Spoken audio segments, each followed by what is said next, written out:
Molt benvinguts a aquest nou programa Qui som. Qui som els catalans i catalanòfils a l'exterior, qui som com a comunitat catalana a l'exterior. Aquest programa que fem en el marc de Casals en xarxa ja des de fa quasi 5 anys, farem 5 anys. Com ho celebrarem això, els 5 anys, de fer-la grossa. Doncs molt agraïts, com sempre, a tots els que feu possible aquesta iniciativa d'apoderar-nos com a Catalunya Exterior. Agraïts, doncs, en primer lloc, al nostre convidat d'avui, en Brandon Tulloch. Molt benvingut aquí al programa. Molt agraïts també en Sergi Blasi, del grup Catalònia, el grup Catalònia Parla, i vinculat a l'associació Catalònia. Bé, que gràcies a en Sergi, doncs avui tenim aquí també a la Mercè Porquera, sempre al peu del canó, Mercè, la Pachamama. A tots els que feu possible aquesta iniciativa, tots els casals, entitats, la FIEC, Federació Internacional d'Entitats Catalanes, Som Catalunya Exterior, també som Catalunya. També sempre, i sempre cal recordar-la, Rosario Palomino, aquí no canviem de llengua, això va per tu, Rosario. I doncs res, ara mateix, quan estigueu veient això, doncs, podreu trobar aquest programa també en diferents xarxes de diferents casals d'arreu del món. El casal de Paranà, Quito, també les xarxes de Casals en xarxa. Recordeu de fer-nos like i de seguir-nos en el Facebook i al YouTube. Molt bé, doncs jo no m'allargaré gaire més. Gens. I passem a la presentació avui d'en Brandon Tulloch. En Brandon, que és un gran catalanòfil. Moltes gràcies. També moltes gràcies a en Jordi Esteban per tota la tasca i és un honor tenir-te aquí, Jordi. I tant. A tots, Estivalis també. Endavant amb la presentació. Molt bé, gràcies, Cristian. Bona nit, Catalunya, bona tarda, Amèrica, bon temps a tot arreu. Molt de gust, Brandon. Amics i amigues, tinc el plaer de presentar-vos al doctor Brandon Tulloch, especialista en l'aprenentatge i l'ensenyament de llengües, amb una trajectòria en l'àmbit acadèmic i l'avaluació lingüística. Va estudiar filologia alemanya i lingüística aplicada i va rebre el seu doctorat del Departament de Lingüística de la Universitat de Georgetown a Washington, D.C. Es va incorporar al Departament de Llengües del Món de la Universitat de South Florida al 2019. Ha treballat com a professor universitari i investigador en l'àmbit de l'adquisició de segones llengües i l'ensenyament de llengües en diversos països. Ha assessorat estudiants en projectes de recerca sobre l'adquisició de llengües, disseny curricular i avaluació lingüística. Ha ensenyat anglès i lingüística a estudiants de diferents nivells, des d'educació primària i secundària fins a universitaris i estudiants de postgrau. Brandon Tulloch va néixer als Estats Units, però des de fa més de 15 anys té una connexió molt forta amb Catalunya. Està casat amb Laura, la seva dona, que és catalana, i junts crien els seus fills, Júlia, 8, i Martí, 3, en un entorn multilingüe. Va viure 4 anys a Barcelona, on va aprendre el català i es va integrar plenament a la cultura catalana. A part de l'anglès, parla català, castellà i alemany, i també té coneixements d'aranès. La investigació del Dr. Tulloch examina l'adquisició d'una segona llengua, investiga l'aprenentatge d'idiomes que té lloc en contextos multilingües i aborda qüestions centrals relacionades amb la identitat i les ideologies lingüístiques.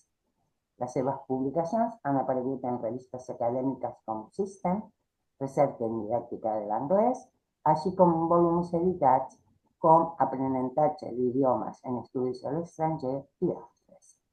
Treballa en avaluació lingüística com a director i responsable de disseny i desenvolupament d'exàmens de llengua alemanya per a estudiants de secundària als Estats Units.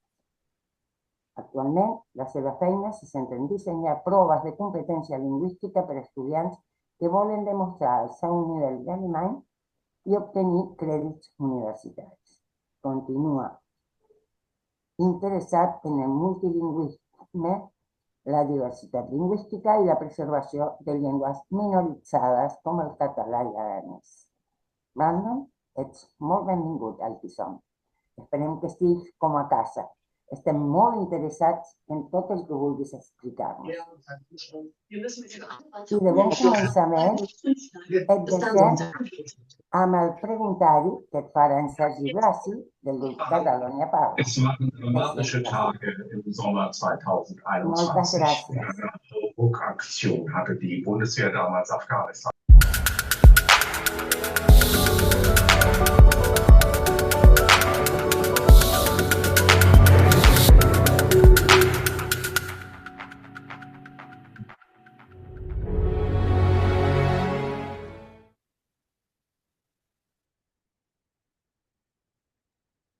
Hola, molt bona nit a Catalunya, perquè hi ha gent de Catalunya, i tant que sí. Molt bona tarda, molt bon dia allà on estigueu. Això és el preguntari. Molt benvingut, Brandon. Molt benvingut al Qui som d'aquesta setmana. I avui parlarem sobretot de llengua, i això és fantàstic. I només veure't no puc evitar d'anomenar el programa de conversa en català i en línia Món Menut, perquè justament el Món Menut és el programa en català i en línia que funciona cada 15 dies per la Catalunya Exterior, on la teva filla i tu mateix sou també protagonistes, també hi participeu, no? I moltíssimes gràcies, agraïments fantàstics, no? Per això, però no parlem ara del Món Menut, parlem del Brandon, i tant que sí. Comencem amb el preguntari. I la primera pregunta és cert que l'idioma principal de casa teva és el català? Sí, gairebé només parlem català a casa meva. És una decisió que vam prendre quan va néixer la Júlia, la meva primera filla, que ja vivíem fora als Estats Units, i vam decidir parlar primàriament en la llengua minoritària per reforçar el català. Però també tenim molts amics que parlen castellà, i també és una llengua que té molta presència a casa nostra. I, òbviament, no podem evitar de parlar anglès quan sortim fora de casa. Però intentem potenciar al màxim el català a casa nostra. Fantàstic. Quina paraula en català podries dir que et roba el cor? A mi m'agrada molt la paraula fotre. Oh, mira, molt versàtil, a més, no? Molt bé. Què és el que et va costar més aprendre del català? Segurament els pronoms febles, que ni tan sols els propis catalans els fan servir bé, normalment. Però jo disfruto molt amb tota la gramàtica catalana. Sí, potser això és el que em va costar més. Vas bé de frases fetes o dites populars? En sabries dir cap? Si no fos així, és difícil. No ho sé. Sí, i tinc la mà trencada. I tinc la mà trencada, i tant que sí. Sí, senyor. Recomana'ns un indret dels Països Catalans on creus que hauríem de conèixer o visitar. Tots, a mi m'encanta tot Catalunya, i també he viatjat per València, les Illes i Andorra. No sé, em costa molt. Però un lloc que és molt especial per la nostra família és la Vall d'Aran, que vam descobrir en un viatge, però jo vaig descobrir en un viatge, perquè vaig veure el programa de Caçadors de Paraules fa temps i parlaven de l'aranès, que és una altra llengua, és un variant de l'occità, i vaig dir, jo vull anar-hi i vull sentir parlar l'aranès, i m'hi vaig enamorar de la Vall d'Aran. M'encanta la muntanya i tot el Pirineu. I després la meva filla jo vaig comprar un disc de música, perquè jo sempre compro música allà on vagi, i l'estava escoltant al meu cotxe, i la meva filla, la Júlia, em va preguntar què és aquesta llengua, i li vaig explicar que era l'aranès, que també es parla a Catalunya, i a ella això li va interessar moltíssim, i vam anar-hi, i vam conèixer moltes persones, la síndica, una artista de música, la Llei Sants, i vam fer amics de la gent d'allà i sempre tornem quan podem. Fantàstic. Fantàstic. Sí. La setmana passada vam tenir al programa un gran sibarita i promotor de la cuina catalana al Marroc. Tu, que ets nadiu dels Estats Units, què prefereixes? Un hambúrguer Big Mac mega super amb tot o un bon pa amb tomàquet amb embotit d'olot? El pa amb tomàquet també embotit d'olot. I els embotits no els podem portar als Estats... Bueno, ja no sé com deu ser als altres països, però nosaltres no podem portar els embotits cap aquí, així que és una cosa molt especial que només mengem quan som allà. Molt bé. No puc Els evitar... tomàquets els pots tenir a tot arreu. Sí. No puc evitar preguntar-te alguna cosa referent a la política actual americana. Ets un bon coneixedor de diverses llengües, cultures, identitats i ideologies d'arreu. Amb quina paraula ens descriuries el retorn de Donald Trump? No tinc paraules. No, un desastre. D'acord, deixem-ho aquí, ja ho has dit. Deixa'm-ho aquí.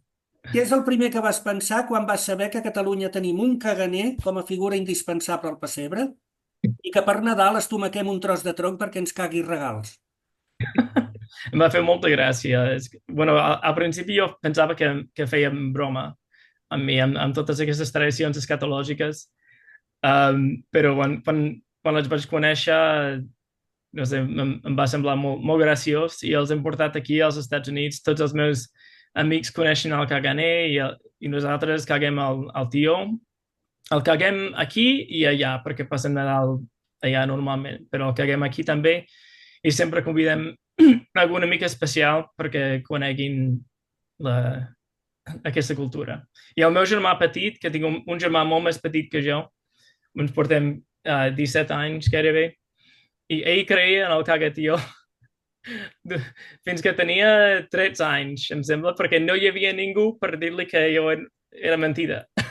De les coses, impressionant. Atenció, com a llicenciat en alemany per la Universitat de Belmont, als Estats Units, què en penses del xucrut i de l'Apfelstrudel?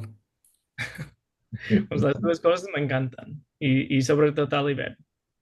I canviaries l'Apfelstrudel per una crema catalana i el xucrut per unes seques?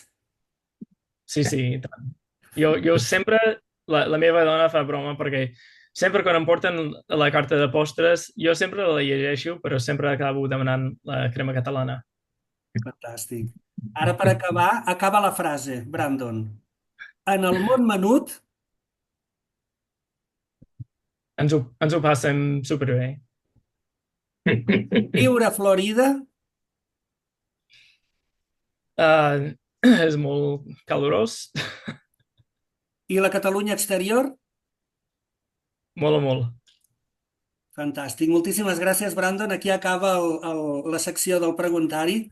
Vaig a posar la musiqueta, a veure si me n'en surto un altre cop. Surt d'aquí, ai, ara.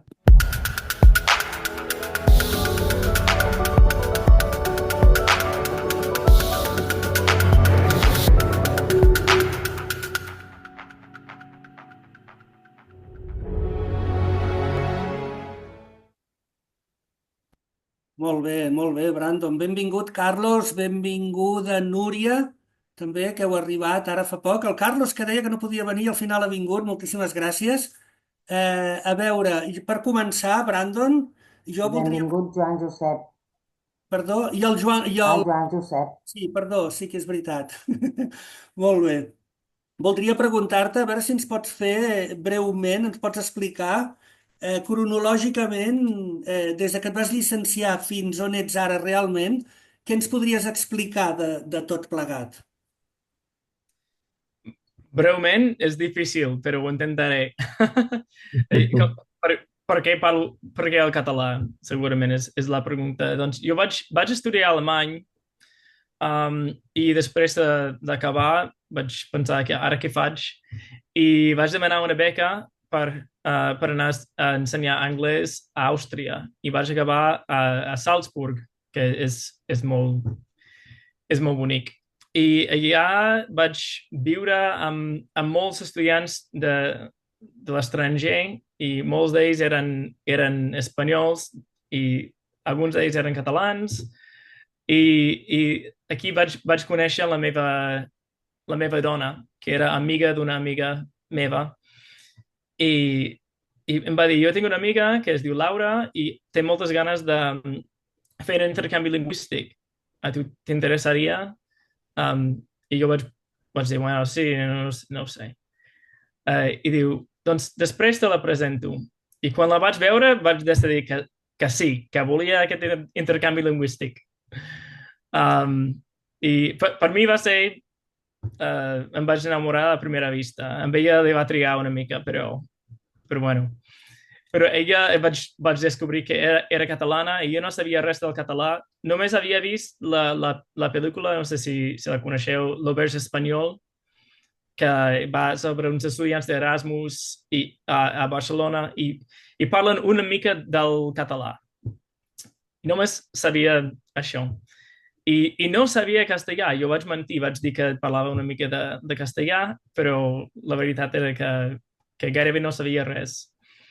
Però vam començar l'intercanvi i jo li vaig dir que jo era molt tímid i que em costava molt parlar, però m'agradava molt escoltar i després que jo parlaria anglès. I vam començar així, però jo a la meva habitació, a la nit, jo tenia un llibre del castellà i anava estudiant. I al cap de 3 mesos li vaig demanar per sortir i ell em va dir que no sortiria amb ningú que no parlés com a mínim una de les seves llengües maternes, i entre altres coses. I jo vaig dir, m'he de posar les piles. I vaig treballar una mica més, li vaig demanar en castellà i finalment em va dir que sí. Però només parlàvem en alemany al principi. Fèiem l'intercanvi lingüístic, però només un parell d'hores. Però ràpidament vaig aprendre el castellà per l'amor, però jo sabia que la llengua del seu cor era el català, però no tenia recursos per aprendre el català. Sempre m'interessava, però no sé. Vaig estar 2 anys a Àustria, ella va tornar a Barcelona i va fer un màster de lingüística aplicada a la Universitat de Barcelona i l'any següent la vaig seguir i com que l'havia ajudat amb els deures i vaig descobrir que m'interessava molt el tema de la lingüística, jo també vaig fer el mateix màster i vaig treballar d'auxiliar de conversa allà. I doncs vaig conèixer la seva família i ells són catalanoparlants, però sempre canviaven el castellà per parlar amb mi. I jo els vaig dir al principi que preferia que mantinguessin el català i ja m'espavilaré, perquè s'entén bastant, si ja parles castellà s'entén bastant. I em van dir que d'acord, i ells parlaven català fins que ho vaig aprendre. I ho vaig aprendre mirant Vent del Pla, va ser una gran font del català per mi. I potser l'última persona que va començar a parlar amb mi en català és la meva dona, perquè ja s'havia acostumat a parlar amb mi en castellà i ella deia que li costava molt canviar. I és una cosa que, bueno, em costava molt. Ara ho entenc que els catalans etiqueten les persones amb una llengua i és així per sempre. I això també és una cosa que va costar bastant, com fer el canvi, però l'últim any a Barcelona vaig decidir treure el nivell C, perquè jo sabia que ens n'anàvem i pensava, potser no tindré tantes oportunitats de parlar català en el futur, potser hauria de treure el nivell C ja per tenir-lo.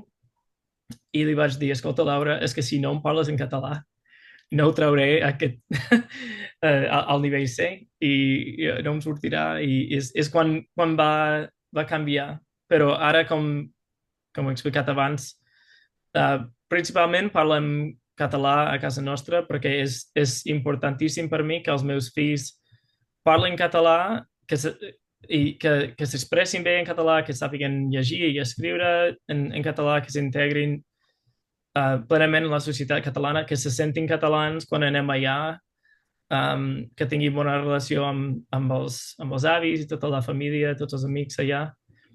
Així que és una mica com com hem arribat fins aquí i com va ara, però jo estic molt content i el català ha acabat sent molt més clau en la meva vida que hagués pensat des de fa anys. Molt bé. Tu com a professional de la llengua que ets, no sé si hi ha cap fórmula, crec que no, potser sí, però quina és la millor manera d'aprendre una llengua? Sabries respondre a aquesta pregunta? És difícil perquè aprendre una llengua és una cosa super complexa, però els ingredients bàsics són has de tenir un entorn ric en recursos per exposar-se. Has de tenir molta exposició a la llengua. Has de rebre molts inputs, com diem, i jo vaig tenir això, sobretot com me'n vaig anar a Barcelona. Um, has de tenir ganes de has de tenir ganes d'aprendre, has de tenir un motiu que va més enllà de la llengua. No has d'aprendre aquesta llengua perquè sí. No, les llengües no s'aprenen perquè sí. En el meu cas, jo la vaig aprendre per amor. Però hi ha molts motius per aprendre llengües, però has de tenir un motiu que va una mica més enllà.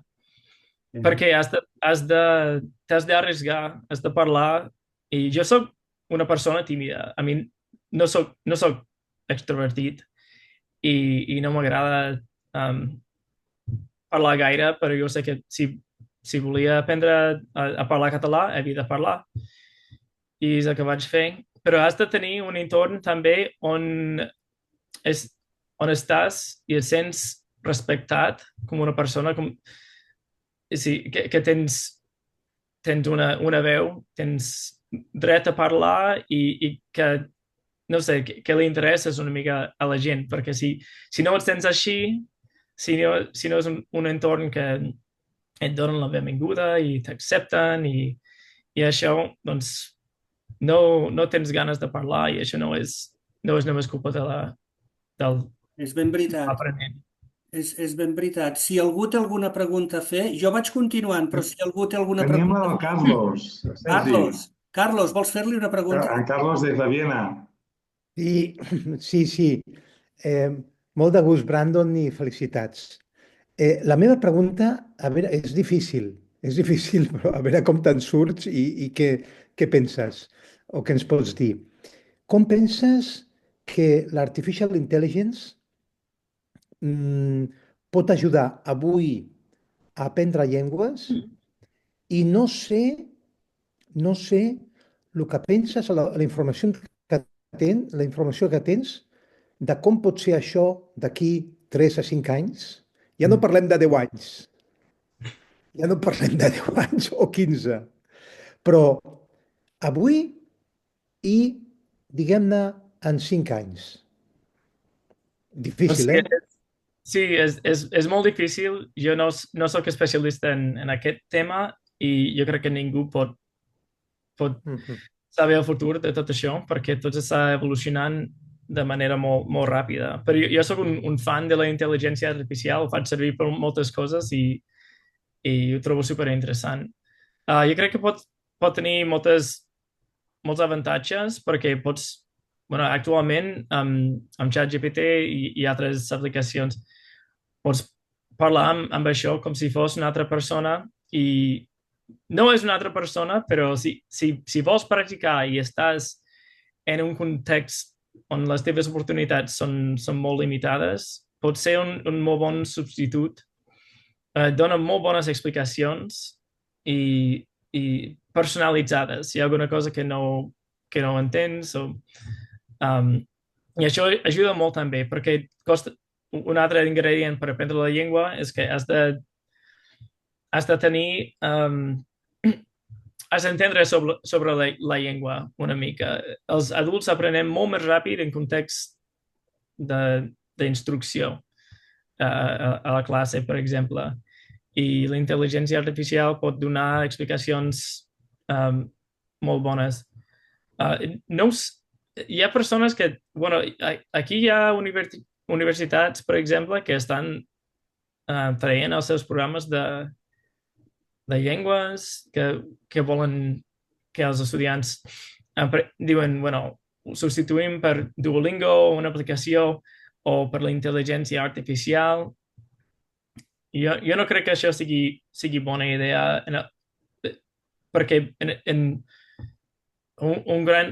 la llengua principalment és una cosa social, és per relacionar-se amb gent i per fer connexions amb altres persones. I així que també jo crec que si ens porta a interactuar amb la intel·ligència artificial i no amb altres persones, jo crec que ens podem limitar molt. I uns avantatges d'aprendre una llengua també són l'empatia, tenir una altra perspectiva del món, tenir la sensació de... Jo soc dels Estats Units, jo parlo anglès com a llengua materna, i jo sempre puc parlar anglès, però també quan estic fora amb els meus fills, jo parlo en català, i jo sé com és ser una persona que parla una altra llengua que no sigui l'anglès a la societat americana, i això també m'ha donat una perspectiva també interessant. Així que jo crec que sí, no podem anar massa enllà. El que passarà d'aquí 5 anys, jo no ho sé. Però és una pregunta importantíssima que ens hauríem de plantejar tots. Molt bé. Estíbalis, vols fer alguna pregunta? Sí, jo tinc 2 preguntes.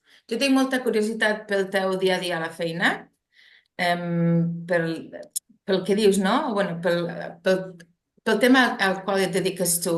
Sí, m'agradaria molt saber què és el que fas, o sigui, què és el que feu, no?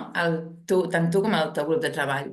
Això per una banda, si vols anem a pams i si vols em contestes aquesta i llavors et faig la segona, que la segona és una mica més llarga. Sí? Està bé. Gràcies. Doncs el que faig jo ara és... jo tinc una nova feina, jo estava a la universitat durant 6 anys, però ara estic fent una altra cosa. I ara soc dissenyador d'exàmens de l'alemany per estudiants de secundari als Estats Units. Tenim un programa que es diu AP, que es diu Advanced Placement. Els estudiants de l'institut poden fer classes accelerades de llengües per poder entrar en un nivell més alt a la universitat. I bàsicament aquests exàmens són unes proves perquè aquests estudiants puguin comprovar el seu nivell i perquè puguin fer cursos més avançades d'entrada quan arribin a la universitat.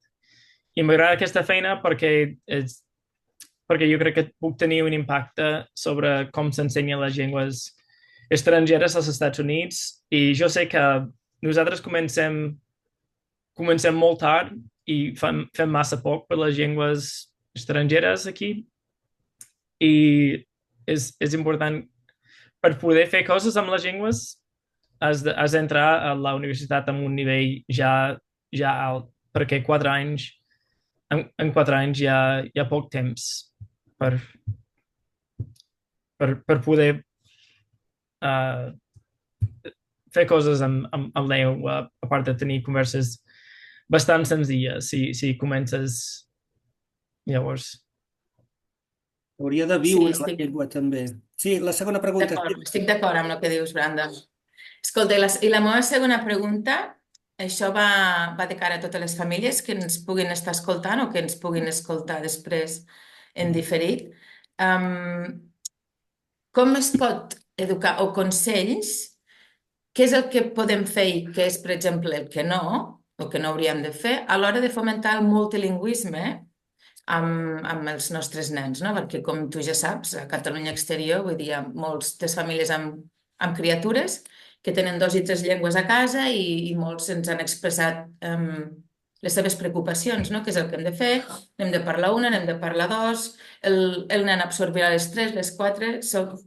Tens alguns consells que ens puguin servir o eines que ens puguin servir com a pares i mares per fomentar, sobretot, el multilingüisme? Gràcies, Brandon. Sí, jo crec que sí. Jo crec que una cosa important és tenir en compte el context en què estàs i quines llengües són a l'entorn de forma natural i quines no són són tan presents. En el nostre cas, estem als Estats Units, és anglès, anglès, anglès, perquè no vivim a Miami ni a Nova York, un lloc molt multilingüe, és bastant monolingüe aquí, tot i que hi ha migració. Però el català gairebé no és existent i per això vam decidir que nosaltres intentaríem parlar només el català a casa, perquè és com has d'aconseguir un equilibri. Si l'objectiu és bilingüisme, doncs són dues llengües, i si a la societat ja hi ha una llengua majoritària, doncs tots els nens acaben aprenent aquesta llengua i tindran molta tendència a parlar aquesta llengua. Si hi ha una llengua minoritària, cal fomentar-la, i és el que vam fer. I jo vaig començar quan la Júlia encara no havia nascut. Jo, quan parlava amb la panxa de la meva dona, li parlava ja en català, perquè quan sortís em sortiria de forma natural. I en el nostre cas, tot i que la meva llengua materna és l'anglès, vam dir que jo vaig decidir que tots dos li parlaríem en català, perquè sóc capaç de fer-ho, però també dic que el meu català ha millorat molt des que va néixer la Júlia.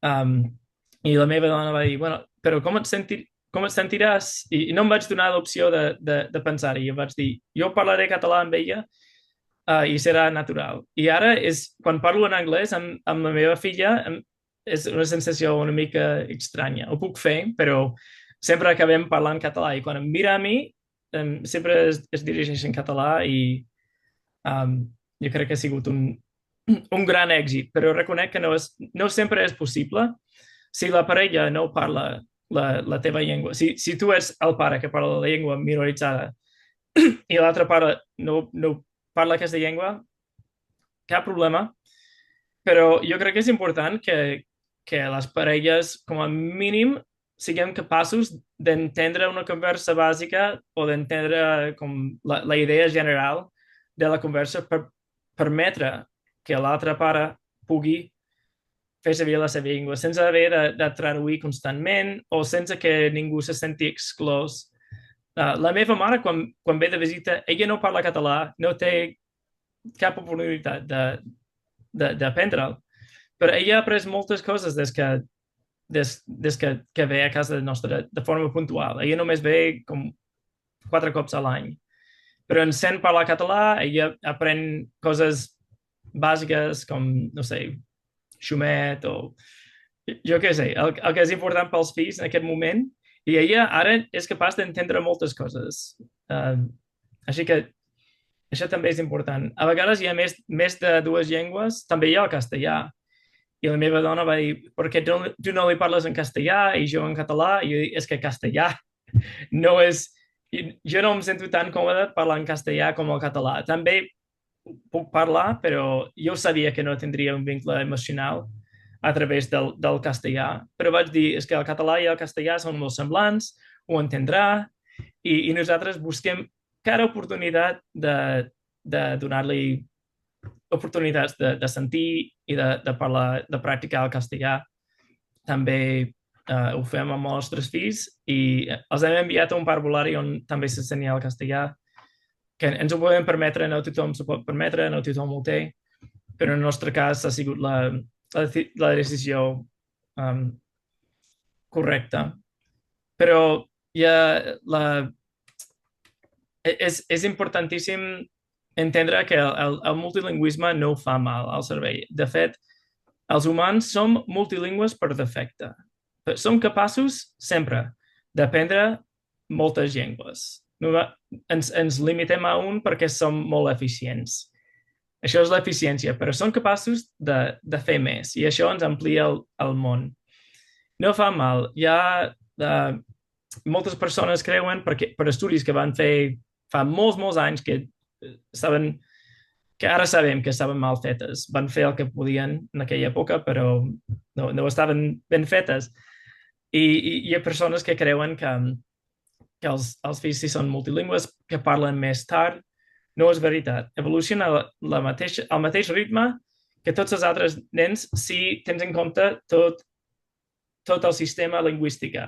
dos llengües. Potser és asimètric, potser en llengua A puja més ràpid que en llengua B, però això no és un motiu per deixar de parlar una de les dues llengües.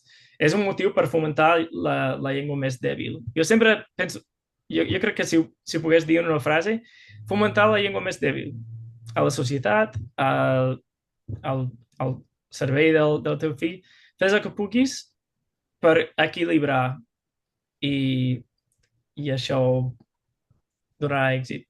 Però, òbviament, no sé, si hi ha altres preguntes en aquest respecte. Hi ha moltes situacions. Brandon, moltes gràcies. Ara la Mercè preguntarà, que ha aixecat la mà, però jo et vull donar les gràcies perquè aquest tall li posaré a la mare de la meva filla per a veure si s'esforça una mica més en parlar el català. Moltes gràcies.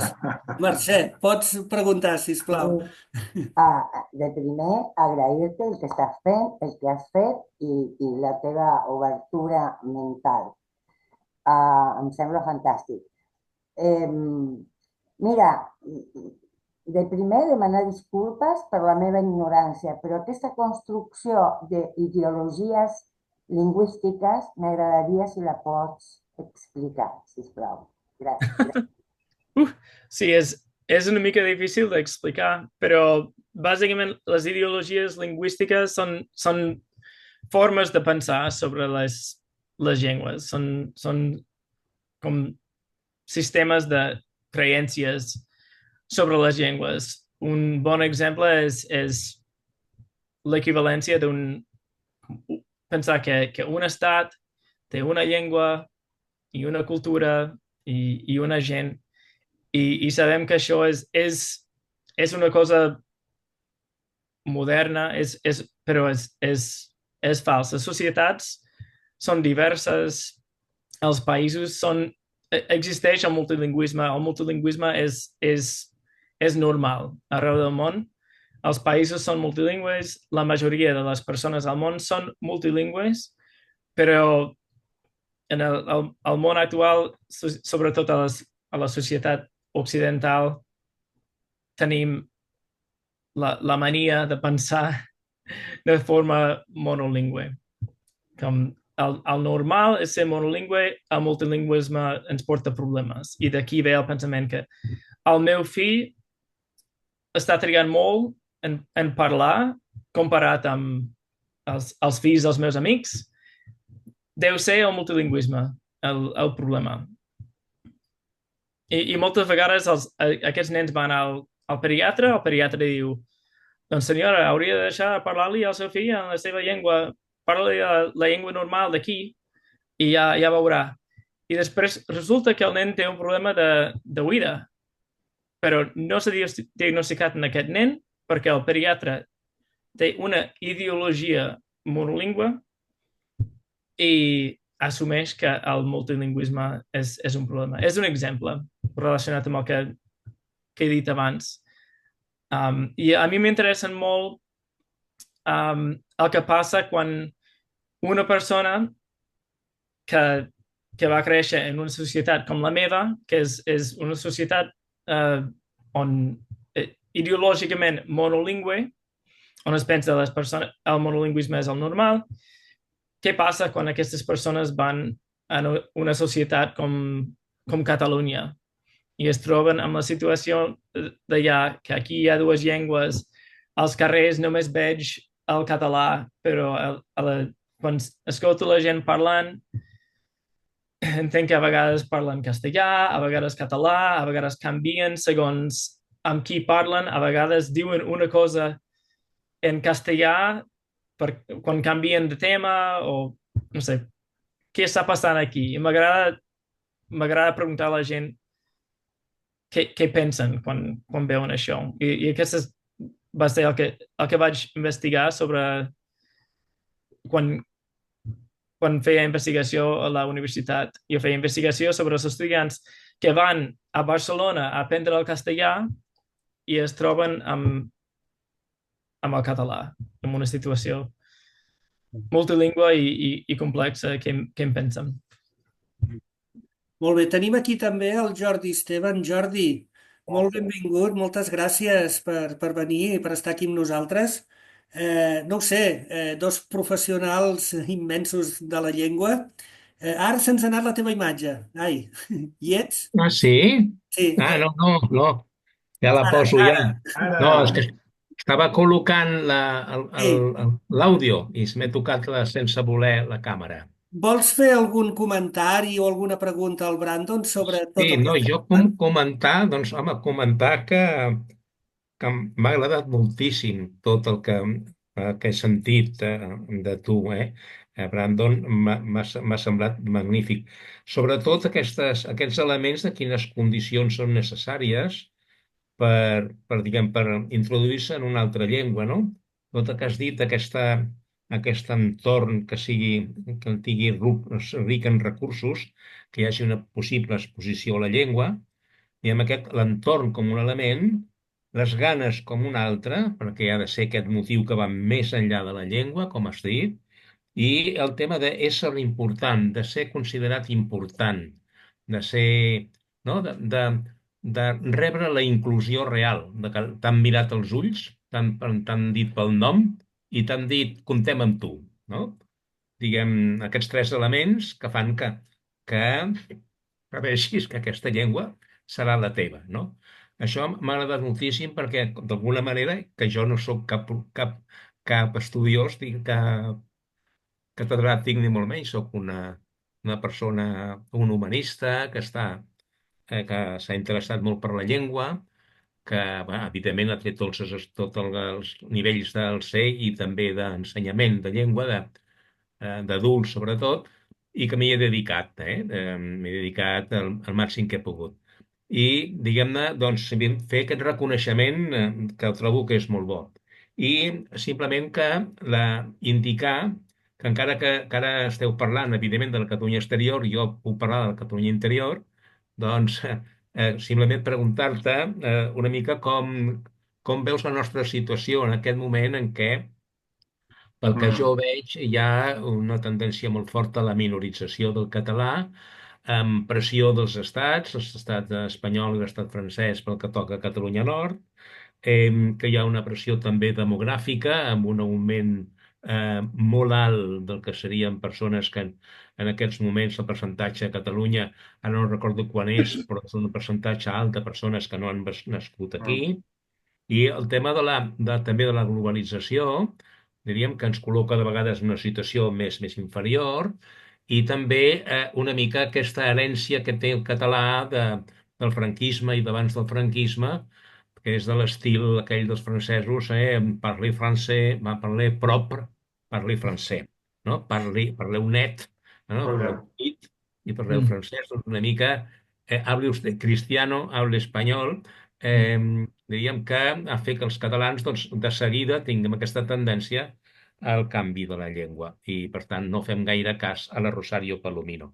Doncs hem de demanar-te una mica, no, amb aquestes condicions, doncs, i el que estem fent, doncs mira, la meva entitat està fent grups de conversa doncs, en barris i en llocs voluntaris que s'animen perquè hem fet una mica de metodologia que no és altra cosa que que totes aquestes estratègies naturals de començar amb una llengua, no? Doncs amb molta imatge, amb jocs, amb repeticions, amb tot el que porta doncs, que una persona sense necessitat de ser professional ho pugui fer. Treballem en aquest sentit, en barris, bé, doncs, i la pregunta simplement bàsica és com ens veus fent tot això en aquesta situació que estem a Catalunya?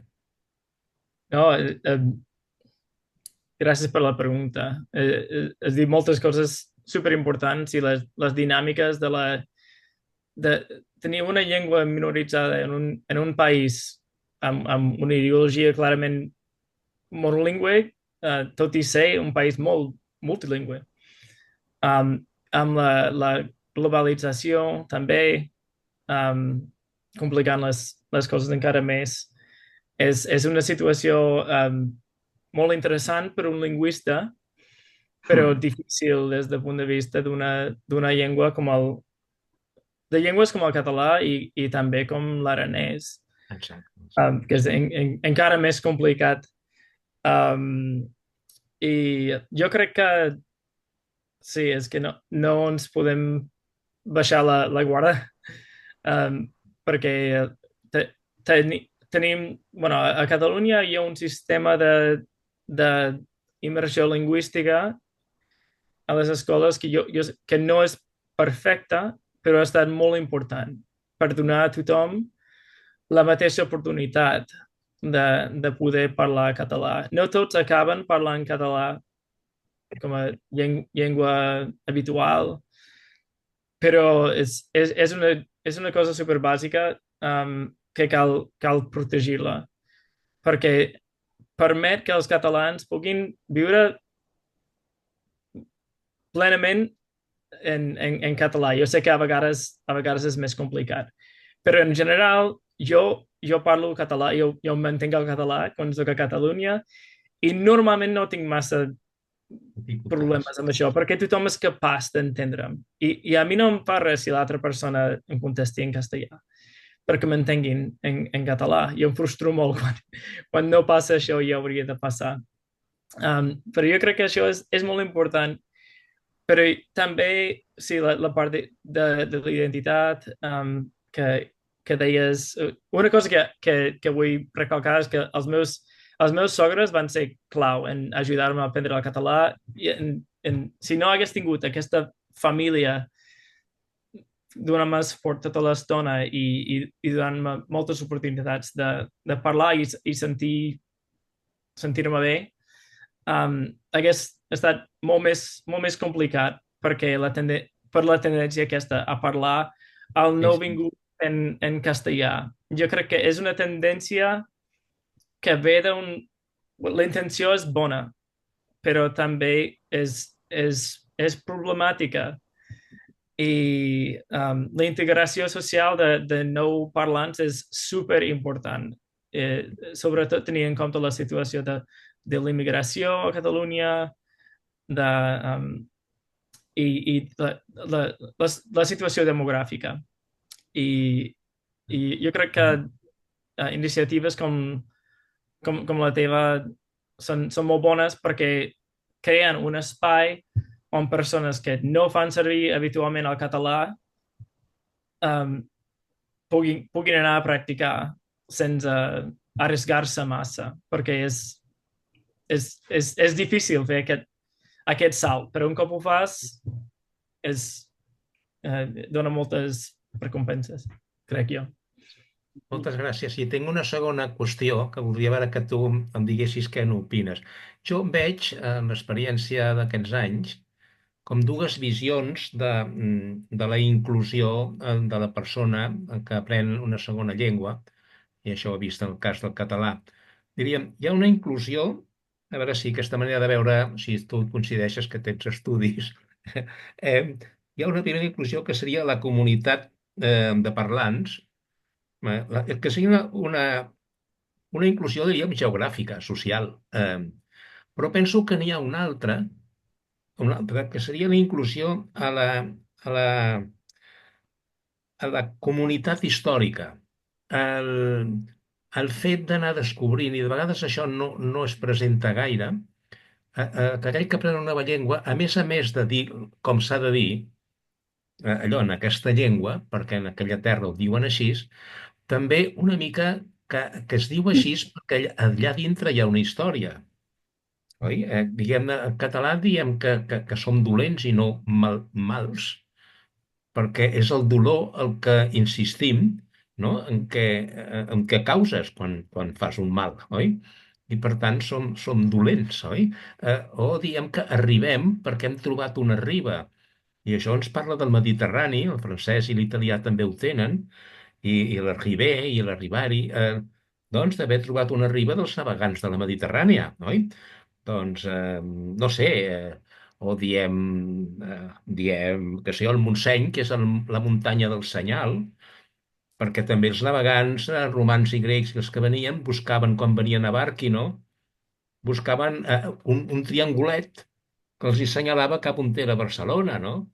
Doncs era el Montem Signe, no? La muntanya del senyal, Montseny. Doncs, etcètera, i amb les paraules que diem i les expressions populars, diríem, introduir-se també, no solament en la llengua de significats, Mhm. sinó també en la llengua que és solatge, pòsit, diguem que reporta el gust de història d'una comunitat històrica llarga, no?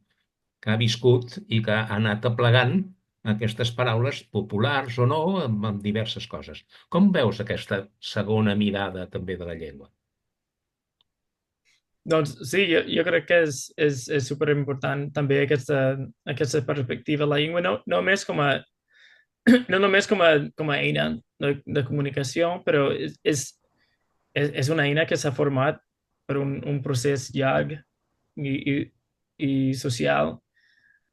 Jo crec que entendre aquestes coses... Bueno, és una cosa que guanyes quan aprens una altra llengua, perquè a vegades aquestes coses és bastant clar. Ostres, es pot dir d'aquesta forma també, i s'entén el que vol dir perquè té un significat que és fàcil d'entendre, però és diferent de la forma habitual de la teva llengua materna, potser. És una cosa que guanyes, però també pot ser una cosa que ajuda a aprendre bé la llengua. No sé si m'agrada massa aquesta manera. Jo crec que amb el català hi ha una tendència hi ha una tensió entre com el català pur, que no té barbarismes i això, i parlar el català que parla la gent a Catalunya. Hi ha una tensió entre això i la realitat a Catalunya. I per tant, jo sempre dubto quan has de demanar, quan tinc una cosa entre les dents, en un restaurant, si he de demanar un escurredents o un palillo. Sí, senyor. I els escurredents és la pista que el papa, si dius palillo i és una persona super... Has caigut. No sé. Sí, senyor, sí, senyor. Moltes gràcies. Sí, perfecte. Jo vull recordar, per la gent que no ho sàpiga, el Jordi Esteban és el creador dels grups de conversa i de molt material didàctic i pedagògic que fomenta la CAL, la Coordinadora d'Associacions per la Llengua, i que estan a la defensa del català des de in eternum, no? Moltíssimes gràcies per haver vingut, i tant que sí. Hi ha el Carlos també, que vol fer una altra pregunta. Carlos? Sí, gràcies. A veure com la faig, perquè és una mica complicada, o potser no, potser una miqueta diferent. Diré una cosa meva. Jo parlo malament més de 10 llengües. Vale? Totes malament, el català malament, el castellà malament i totes malament. Però la meva feina, viatjo molt i la meva feina m'ha tirat cap aquí. Vale? I m'agrada aprendre llengües. Per mi les llengües, jo veig les llengües com un sumatori, no un detractor, no una cosa que resta, sinó una cosa que suma. I jo veig les llengües com una eina per les persones, no la llengua com a objectiu final, sinó l'eina com a instrument. Encara que això no és tan fàcil, perquè entrem en temes identitaris, que ja és una cosa molt profunda de la persona, etc. Però jo és com ho veig. Llavors, jo algun dia m'agradaria publicar el meu mètode per aprendre llengües. Estic amb això, però no seria un mètode, seria un mètode per aprendre nivell bàsic. Per a mi el nivell bàsic són bàsicament unes 2.000 paraules amb la gramàtica bàsica. Molt important la pronunciació. I per què dic tot això? Perquè jo estic contra els mètodes d'aprenentatge normals.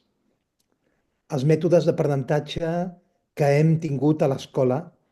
No he anat a la universitat per aquest tema, però a l'escola estic molt en contra, no? Molt en contra. I llavors jo miro coses, diguem-ne, que tinguessin més efecte. Llavors, et pregunto, a tu, amb aquests mètodes d'aprenentatge del llenguatge, estàvem parlant abans d'intel·ligència artificial, que obre uns avantalls brutals, és a dir, quan parlem de Neuralink, d'això que té el Musk, de, de, de llegir la ment o de ficar-se dintre la ment, ja no sé què passarà amb nosaltres, però això arribarà. Serà d'una manera, d'una altra, seran generacions, però això arribarà, no? Llavors, l'aprenentatge tu com veus l'aprenentatge del llenguatge? Veus, ja he vist molt clarament que el tema de la immersió és molt important, però la majoria de persones no poden casar-se, no poden tenir una família amb la seva parella per aprendre un llenguatge. Llavors, si tens parella, fantàstic. I tenim parella, hem sentit el Sergi, no és tan fàcil. I ho dic també per mi mateix. Però diguem-ne que és més fàcil. No és tan fàcil, però és més fàcil. Però ara parlem de la gent que no té aquestes possibilitats i que vol aprendre una llengua. El que ens enfrontem normalment és, ara diré un número així gran, 90% de frustració. 90%, he dit 90, podria ser el 85 o el 84, o el 90% de frustració, vale? Perquè la gent no arriba a les seves metes. Llavors dius, bueno, algú fem malament. No ajudem a aquesta gent, a tantíssima gent que està frustrada perquè no assoleix les seves metes d'aprendre llengües, ABC. Allà et deixo això, a veure tu, no sé, què em dius respecte de mètodes, com ho veus, això? Quan dius que nosaltres no deixem frustrar la gent, a qui et refereixes? No dic que deixem frustrada la gent vosaltres. No, jo dic que la gent, jo conec moltíssima gent frustrada perquè ha dedicat anys a aprendre una llengua i no parla res. Jo puc dir, per exemple, el meu cas, perquè vegis, jo vaig estudiar 2 anys turc, no parlo res. I vaig estudiar 2 anys bastant. I vaig estudiar altres llengües que no conto entre les 10, perquè realment, encara que les he estudiat, no les parlo. Llavors no compten. Sí que podria, si anés allà, si fes immersió, sí que podria, però 0. 2 anys d'inversió, 0 rendiment. D'acord. Hi ha molta gent així, entens? Doncs jo diria que les metodologies que algú ha dit que són males metodologies en el chat, el Christian, em sembla. I sí, i jo estic d'acord amb això, que els mètodes comuns no sempre són els bons. Hi ha moltes maneres d'ensenyar les llengües que hem provat al llarg dels anys, però els més comuns, i fins i tot el Duolingo, fa servir els mètodes que feien servir al segle XIX, que és memoritzar vocabulari i una mica de gramàtica i traduir frases. Aquest mètode no és bo per aprendre a comunicar-se amb la gent. Si em permets, el Duolingo és dels mètodes que més gent utilitza arreu del món. És un mètode que jo trobo terrible, però que com a enganxa, la gent ho fa perquè tecnològicament enganxa i ja és positiu. Jo els dic, jo a la gent que té el Duolingo, jo dic, mira, si t'agrada, si ho fas, endavant. Per mi és terrible. Sí, el Duolingo és un joc. Màrqueting 10, però metodologia no gaire. Tecnologia perquè la tens aquí i estàs tot el moment jugant amb això i, bueno, això està bé. La comunicació ha de ser clau. Ara et dic una cosa, i perdona que perdona, perquè jo he dedicat molt de temps a pensar en tot això. Per mi, tu saps que la comunicació, ara tampoc els números no són els importants. El 70% de la comunicació no és verbal. No enseny... Com tota l'educació, com tot l'ensenyament està normalment malament dissenyat, quan no he vist cap professor d'idiomes que comenci la seva classe per dir el 70% de la comunicació no és verbal. Cap. A mi m'agrada, a mi els que em segueixen als xats i tot això, saben que jo sempre ho canvio tot. Tinc aquesta desviació. Carlos, has canviat les preguntes moltes vegades, a veure si ens les contesta. Vale, vinga. No, està bé. Jo estic molt d'acord amb moltes coses que dius. I la comunicació no verbal també és molt important. I els lingüistes durant molt de temps treballem principalment amb el llenguatge escrit, perquè és el que és fàcil de fer un anàlisi de la llengua escrita. El llenguatge no verbal és més complicat, però ara ho estan començant a fer més. I sí, doncs, les metodologies han de ser comunicatives, com diu el Christian. I si això no és el centre de la metodologia, si es concentra massa en la forma, això no va bé, però el que tampoc no es pot fer, estava de moda durant un temps, només anar-hi i escoltar, que els nens només escoltin, que no... Això està molt de moda aquí als Estats Units, encara des dels anys 70. Els nens van a l'escola, a classe de llengua, però no han de fer res. I la professora va parlant, o professor, no sé per què professora, però doncs els mestres parlen o es donen texts per llegir, però ells no s'hi han d'esforçar. I la llengua escrita, ni cas, la gramàtica ja s'aprèn de forma natural. Els nens potser aprenen així, els nens petits, però només en condicions on hi ha un munt d'input, un munt d'informació que els hi arriba. Els adults aprenem d'una altra forma. Ha d'haver-hi un equilibri entre la comunicació i també la forma de la llengua. I així és com s'aprèn més ràpid. Quin és el llibre, tu, de metodologia que recomanaries a tothom, que et diries, mira, aquest és el... Si tinc que recomanar un llibre de metodologia per aprendre llengües, recomano aquest. Hi ha algun? Jo no ho sé, perquè jo no crec en una metodologia. Ha de ser sensible als contexts. És una mica com els nens bilingües, com ho aconsegueixes? Doncs amb aquests ingredients que vaig dir al principi de tot, però com s'arriba a aquests ingredients? És diferent en cada situació, segons el país en què vius, les llengües que sents al teu entorn, les oportunitats que tens, les persones que coneixes. Jo sé que no dona gust dir que és complicat i així, però és complicat. Però hi ha un llibre que sí que recomanaria, però és que és en anglès i no sé com es diu en català, però es diu How Languages Are Learned. Ho puc escriure en el xat i potser hi ha una traducció al català. Quines para...